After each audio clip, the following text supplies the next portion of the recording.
Hello বন্ধুরা, চলে এসেছি তোমাদের সাথে আজকে নতুন একটা রেসিপি শেয়ার করার জন্য। তো চলো দেখো, আমি কিন্তু এটা একদমই নতুন বানাচ্ছি আজকে, এর আগে আমি কোনোদিনও বানাইনি।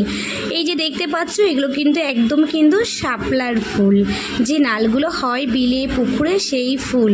তো শাপলাটা আগের দিন রান্না করে ফেলে দিয়েছি, তোমাদের দেখেছি যে আমরা আগের দিন রান্না করেছি। আর আজকে আমি ফুলগুলো দিয়ে কি করব বলো তো।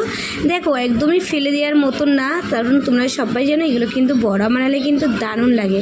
তো আমি কিন্তু কোনোদিন বানাইনি, জাস্ট এই নতুন বানাচ্ছি। আমি সব কিছু কেটে কুটে গুছিয়ে নিয়েছি, আর এই যে বেসনটা দিয়ে সব মশলা দিয়ে রেখে দিয়েছে, আর একটু আলু আর একটু কুমড়ো কেটেছি। কি করব সেটা তোমাদের দেখাবো।